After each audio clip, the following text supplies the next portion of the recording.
이번에 나눌 주제는 불행한 우리 가정이라는 주제로 여러분들과 좀 함께 나누려고 했는데요. 정말 우리 삶에서 이해할 수 없는 일들이 많이 일어나곤 합니다. 그런데 정말 자기가 어찌할 수 없는 자신의 가정 환경 때문에 정말 고민하며 또 자기는 왜 이런 환경 가운데 살아야 되는지 고민하며 또 한탄하며 또 어려움을 겪고 있는 청년들이 많이 있습니다.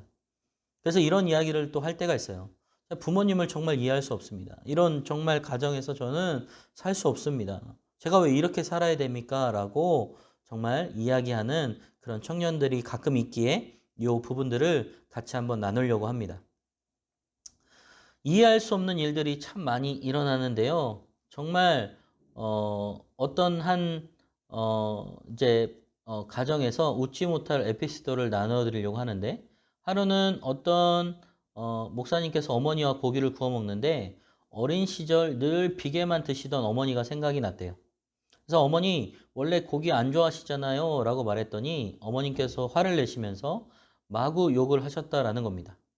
진짜 비계만 좋아하시는 줄 알았던 목사님의 한마디에 어머니가 화가 나신 거예요. 우리는 때때로 부모님을 제대로 이해하지 못하고 오해할 때가 있습니다.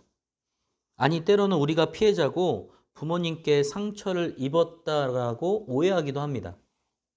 결국 과거에 이제 G.O.D의 노래 가운데 어머님은 짜장면이 싫다고 하셨어 라는 이제 노래가 있는데요. 결국 뭐냐면 어머니께서는 아들에게 또는 자녀들에게 좋은 것을 먹이고 싶어서 정말 그렇지 않은 말을 거짓말로 선하게 자녀들을 먹이려고 그렇게 하는 경우가 많이 있었다라는 것이죠. 무슨 말이에요? 난 짜장면 싫어하니까 너 많이 먹어라. 나는 짜장면 먹으면 체하고 나는 짜장면 먹으면은 정말 몸이 안 좋아지니까 너만 먹어. 너만 먹고 너만 잘 컸으면 좋겠다라는 것이 바로 이런 정말 부모님의 마음이라는 것이죠. 어느 정신병원에 이제 있는 한 지체를 만난 적이 있었습니다. 그 대화 중에 그 청년이 이런 말을 하는 거예요. 제가 병원에서 깨닫게 된 것이 있는데 그건 제가 아버지를 많이 오해하고 있었다라는 사실입니다. 저는 아버지가 굉장히 저를 억누르시고 공부만 하라고 다그친다라고 생각했습니다. 아버지의 뜻대로 유명 대학교를 가고 법을 전공했지만 하나도 행복하지 않았습니다. 그래서 가출도 하고 늘 사랑과 인정에 굶주려 있었어요. 그런데 이번에 진단받으면서 제가 아버지의 말씀에 오해하고 곡하고 살았다라는 것을 깨달게 되었어요. 저는 아버지께서 하신 평범한 말들을 다 상처로만 받았습니다. 실제로 그렇게 말씀하지 않으셨는데도 말이에요. 이 지체처럼 우리들도 부모님을 다 이해하지 못할 수 있습니다. 때론 우리를 사랑하지 않는다고 오해하기도 합니다. 그런 오해 때문에 부모님께 상처받았다라고 느끼고 그 아픔으로 살아가기가 힘들다고 생각할 수 있습니다. 하나님께서는 내 부모를 공경하라 라고 십계명을 통해서 우리에게 명령하셨어요. 특히 이 십계명의 명령 중 이 계명만 보상이 담겨 있습니다.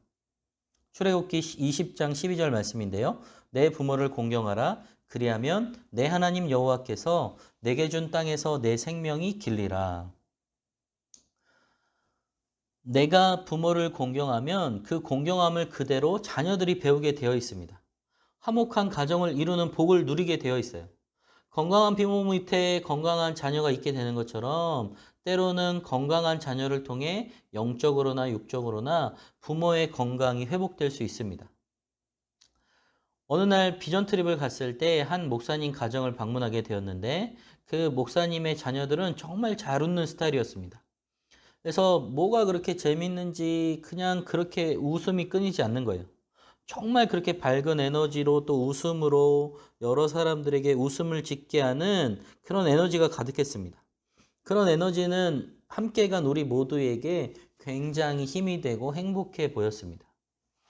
결국 그런 에너지는 정말 부모님들에게 영향을 받아서 또 그렇게 살아가는 모습을 보게 된다라는 것이죠.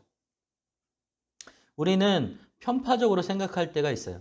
부모님들은 무조건 자녀들에게 잘해줘야 하고 자녀들의 행복을 위해서든 뭐든지 희생해도 당연한 것이라고 이야기할 때가 많습니다. 그래서 부모를 공경하는 이유를 나에게 헌신하셨기 때문에, 나를 사랑해 주셨기 때문이라고 단순하게 생각합니다. 하지만 성경은 그렇게 말하지 않아요. 내 부모를 공경하라. 여기에 어떤 수식어도 붙지 않아요. 즉 부모의 잘남, 못남, 세상 지위의 높낮이, 나에게 잘해준 것에 따라 공경하는 것이 아니라 이유 여하를 막론하고 부모님을 공경하라고 말씀하십니다. 여기에 자녀를 통해 부모님을 만지시고 회복시키시고 축복하시길 원하시는 주님의 마음이 들어 있습니다. 어느 날 온 국민을 분노에 차게 한 영상이 있었습니다. 그것은 길거리에서 아들이 자신의 어머니를 가차없이 폭행한 영상이었습니다. 경찰에 의하면 어머니가 자신에게 해준 아파트 평수가 너무 작아서 본인의 체면이 서지 않았기 때문에 폭행을 했다고 진술합니다. 이런 폐륜이 세상에 존재한다는 것이 믿어지지 않았습니다. 하지만 이런 일들은 우리 주위에서 알게 모르게 일어나고 있어요. 부모와 연을 끊고 살아가는 사람도 있고 같이 살아도 부모님을 증오하는 지체도 있습니다.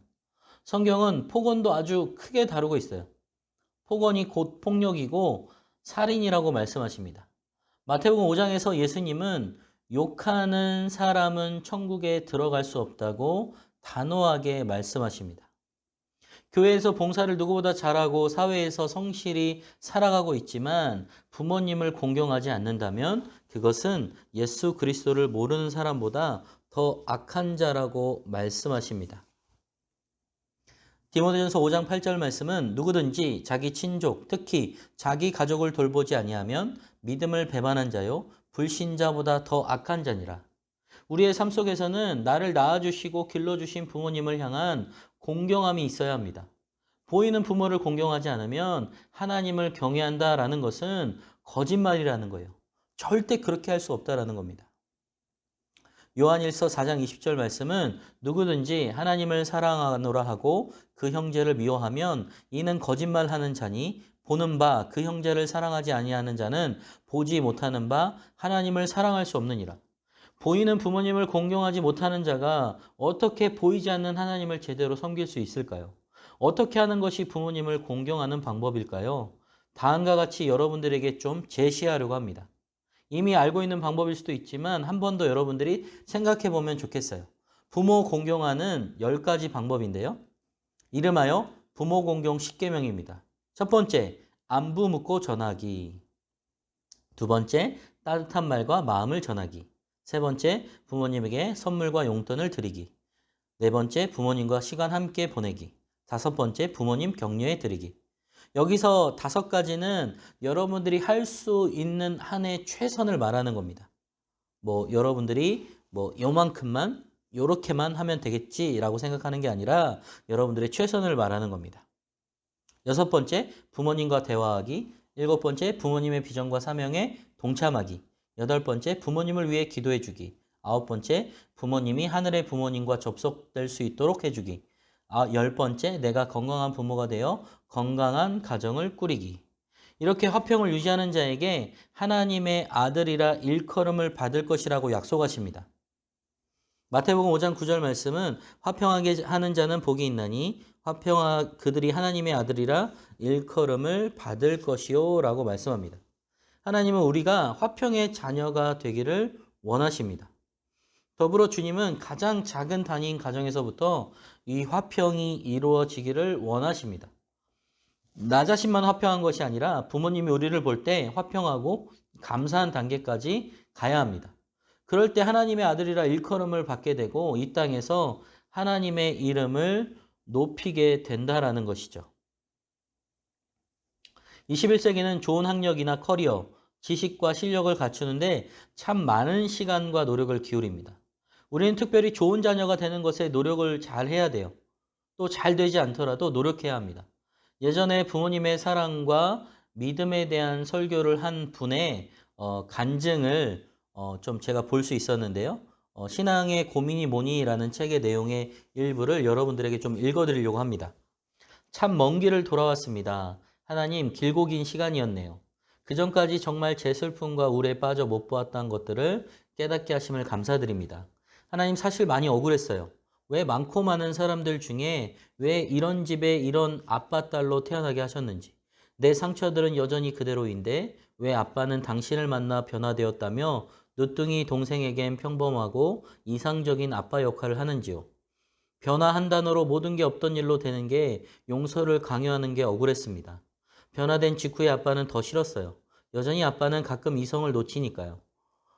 이제는 하나님의 이름을 빌려 화를 냈습니다. 하나님은 너의 하나님이 아니라 아빠의 하나님이라고. 난 마귀의 자식일 뿐이라고. 차라리 술 마시고 매일 싸우고 물건들을 집어던지던 때가 큰 소리로 화를 내고 막말을 하며 손찌검 할 때가 더 괜찮았던 것 같았습니다. 왜 아픈 엄마를 도와주지도 않는지, 왜 엄마의 어린 동생은 때리지 않고 유독 나에게만 못되게 구는지 온통 이해할 수 없는 것들이었습니다. 그래서 혼자 방 안에서 소리 없이 울면서 다짐했어요. 내 억울함을 위해서라도 절대 용서하지 말고 이 순간을, 이 감정을 잊지 말자. 그렇게 저는 병들어갔습니다. 자존감이 없어서 항상 우울했고 학교에서도 친구들에게 환영받지는 못했습니다. 스스로를 지키고 싶어서 책만 읽었어요. 책 읽는 걸 좋아하지 않았지만 혼자인 저 스스로를 지키려다 보면 매년 학급문고 전체 책을 3번 정도는 읽었던 것 같아요. 모태신앙이었기에 당신께 울면서 왜 응답해주지 않냐고 불평만 했어요. 교회에서조차 저는 사랑받기 어려운 사람이었습니다. 철없고 예민한 사춘기 시기임은 알지만 찬양팀이던 저는 따돌림의 대상이 되었고 그대로 무너지고 말았어요. 트라우마로 자리 잡아 그 이후로는 찬양을 소리내어 부르지 못했어요. 오로지 탈출만을 위해 독하게 공부해서 대학에 왔습니다. 처음엔 너무 행복했어요. 새로운 환경, 새로운 사람, 억지로 밟고 사교적으로 성격을 바꾼 새로운 나. 모든 게 완벽할 줄 알았는데 욕심이었을까요? 저는 여전히 우울한 사람이었고 달라진 게 있다면 사람들은 제 어둠을 모른다라는 것이었습니다. 그렇게 우울과 불면이 극에 다다라 어느 날은 50시간을 눈뜨고 있기도 했습니다. 그러다가 마지막 기회라고 생각하고 다시 새로운 교회를 찾아갔습니다. 그때부터 아빠가 조금씩 용서되기 시작했어요. 주님이 나에게 해주신 말, 나에게 아빠를 보낸 게 아니라 아빠에게 날 보내셨단 말. 한 끗 차이인 말이지만 엄청난 위로였습니다. 아빠를 먼저 세상에 보내고 이토록 어렵고 힘든 아빠임에도 불구하고 나쁜 길로 엇나가지 않는 딸, 그 자리를 버틸 수 있는 자격으로 저를 선택했다라는 그 말을 깨달았을 때의 충격과 소름은 태어나서 처음 느껴본 것이었습니다. 우리 부모님은 다른 가해자를 탓할 것만이 아니라 이미 하나님의 사랑을 받은 우리가 그런 부모님을 품어야 합니다. 더 나아가 그렇다면 이런 질문을 신앙적으로 계속 던져야 됩니다. 나는 어떤 부모가 될 것인가? 나는 어떤 자녀가 될 것인가? 좋은 자녀가 되려고 하면 좋은 부모가 저절로 되고요. 좋은 자녀로 교육하게 됩니다. 정말 우리는 좋은 부모가 되기 위해서, 좋은 자녀가 되기 위해서 애를 써야 된다라는 것이죠. 우리가 좋은 자녀가 되는 것을 주님께서는 기뻐하십니다. 이런 노력 자체를 주님께서는 산 제사의 제물로 받으십니다. 바울은 이런 영적 산 제사를 드리라고 했어요. 영적 산 제사는 교회 안에서 예배 때 주님을 찬양하고 말씀을 듣는 데서 끝나는 것이 아닙니다. 삶의 현장에서 우리의 영성을 보이며 사랑할 수 없는 부모님도 사랑하는 거예요. 부모님 중에 존경할 수 없는 부모님이 계실 수도 있습니다. 우리가 그리스도의 사랑을 베풀어야 돼요. 그 부모님이 변화되도록 우리가 애써야 됩니다. 참 사랑을 맛보고 달라지도록 해야 할 책임이 우리에게도 있기 때문입니다. 그래서 여러분들이 좋은 자녀가 될 뿐만 아니라 좋은 부모가 되기를 바라고요. 또 여러분들이 속해 있는 가정이 정말 하나님 안에서 행복한 가정이 될 수 있도록 여러분들이 그 축복의 통로가 되셨으면 좋겠습니다. 좋거나 나쁘거나 또 어떤 상황에 있거나 여러분들이 축복의 통로가 되어서 정말 좋은 부모와 좋은 자녀가 되어서 하나님의 나라를 이룩해가는 아름답고 건강한 가정 공동체로 변화하기를 주님의 이름으로 축복합니다.